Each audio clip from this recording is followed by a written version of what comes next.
ইংরেজি শেখা কেমন হবে, এভাবে গরুর মাংস রান্না করলে কেমন হবে, বাংলায় ব্যবহৃত এই ধরনের বাংলা বাক্যগুলো আমরা কিভাবে ইংরেজিতে রূপান্তরিত করতে পারি, চলুন বুঝে আসি। হাই গাইজ, আসসালামু আলাইকুম, welcome back to my another new video.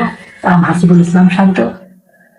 I'm trying to learn English by describing things around me, and besides that, I'm also trying to teach you something better. By the way, ইংরেজি শেখা কেমন হবে? How about learning English?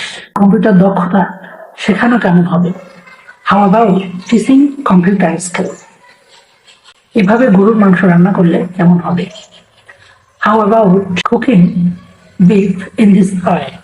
No more today. Thank you for watching my video.